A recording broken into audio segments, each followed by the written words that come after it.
Hi friends, నమస్తే. ఒక చిన్న మాట ఫ్రెండ్స్. మనం ఈ రోజుల్లో బట్టి ఇప్పుడున్న పరిస్థితులు, ఇప్పుడున్న సిచ్యువేషన్‌లో చాలా గందరగోళాలుగా ఉన్నాయి ఫ్రెండ్స్. ప్రతి ఒక్కరు కూడా సంసారం పట్ల కావచ్చు, పిల్లల పట్ల కావచ్చు, భర్త పట్ల కావచ్చు, ఆడవాళ్ళు కూడా చాలా ఘోరంగా ఉంటున్నాయి. ఇది కరెక్ట్ కాదు. ఎందుకంటే చాలా జీవితాలు పాడైపోతున్నాయి ఫ్రెండ్స్.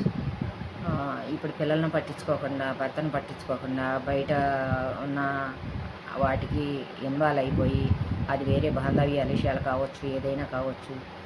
అలా ఉండి ఈ ఇంట్లో పట్టించుకోకపోతే ఈ ఇల్లు ఎట్లయిపోతుందో, పిల్లలు కూడా వాళ్ళ చదువులు కావచ్చు, వాళ్ళ భవిష్యత్తు కావచ్చు చాలా దెబ్బతింటుంది ఫ్రెండ్స్. దయచేసి ఒక్కసారి ఆలోచించుకోండి. మన కుటుంబం ఎలా ఉంది, మనం ఎలా ఉన్నాం అన్నది ఒక్కసారి ఆలోచించుకొని, మన కుటుంబం గురించి, భర్త గురించి, మన సంసారం గురించి ఆలోచించుకుంటే ఆడమనిషి ఆ ఇల్లు చాలా మంచిగా ఉంటుంది ఫ్రెండ్స్.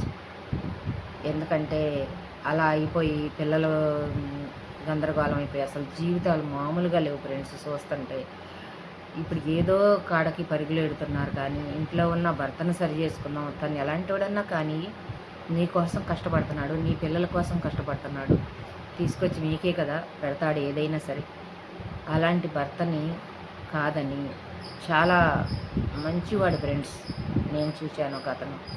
తనని కాదని, పిల్లల్ని కాదని వెళ్ళిపోతే ఆ పిల్లలు అనాథలైపోయి అసలు ఎంత ఘోరంగా ఉందంటే ఆ ఇల్లు మామూలుగా కాదు ఫ్రెండ్స్. మనకి బాగోపోయినా, నీకు హెల్త్ ఏదన్నా ప్రాబ్లం వచ్చినా, ఏదొచ్చినా చూసుకునేది భర్తే కదా. నీ పక్కన ఉన్న భర్త గబక్కన లెగుస్తాడు. ఏది అయినా నాకు బాగాలేదన్నా ఏదన్నా, ఎక్కడో ఉన్నవాడు రాడు కదా, వచ్చి నిన్ను చూసుకోడు కదా. వాడు మాత్రం నీకు సరదాల కోసం తప్పితే నీ కోసం మాత్రం కాదు ఫ్రెండ్స్. అది ఒకటి గ్రహించి మనం ఆడవాళ్ళు చాలా మారాలి ఫ్రెండ్స్. కానీ ఆలోచన అనేది లేకుండా ఎలా చేస్తున్నారంటే అసలు ఆ పిల్లల్ని చూస్తే ప్రాణం సూరమంటుంది ఫ్రెండ్స్. స్కూల్కి వెళ్ళే పిల్లలు, 5-6 సంవత్సరాల పిల్లలు, 2 పిల్లల్ని వదిలేసి వెళ్ళిపోతే ఆ సంసారం ఎలా ఉంటుందో ఒక్కసారి ఆలోచించండి. నరకంగా ఉంటుంది ఫ్రెండ్స్. అది చూసే వాళ్ళకే. దయచేసి కొంచెం అన్న జ్ఞానంతో మారితే బాగుండిద్ది అనుకుంటున్నాను. నా పిల్లలేంటి, నా భర్త, నా సంసారం అని కొంచెం ఆలోచించుకొని చేస్తే, మరీ మూర్ఖంగా అసలు చాలా చాలా మారిపోయారు మనుషులంటే. ఎలా ఉంటారా అన్నట్టుగా.